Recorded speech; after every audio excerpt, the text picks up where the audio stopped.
Islamabadda hökümete karşı çıkış edýän protestçilerin döwlet telewizionyny basyp almagynyň ýa-ni bulan-buzarlyk başlandy.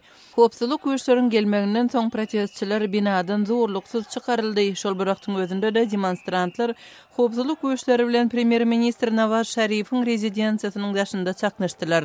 Opozisiýon siýasatçy Imran Khan we dinçi Tahir Ul-Kadri Şerifiň wezipesinden çekilmegini isleýärler we onuň beýleki resmiler bilen bilelikde geçen ýylky saýlawlary galplaşdyranlygyny aýdýarlar. Täze okuw ýyly umyt we göz ýaş bilen başlandy. Orta ýetmeňler çağdan Beslan tragediýasynyň 10-njy ýyl dönümini belledi. 2004-nji ýylda Çeçen separatistleri tarapyndan basyryp alynan we 3 güniň dowamında zamanlykda saklanan mektebiň öňüne şu gün gül, şem we oýunjaklar getirilip goýuldy. Bu ýerde oktan partlamadan we ýangyndan wepat bolan 334 adamyň agla we köpüsi çağalardy.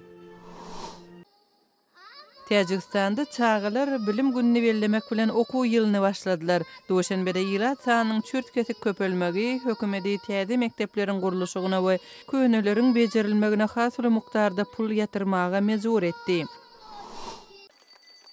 Kırgızstanda täze okuw ýyly ýurdun öňkü Sowet Soýuzyndan garaşsyzlygynyň 23-nji ýyl dönüminiň ertesi başlandy.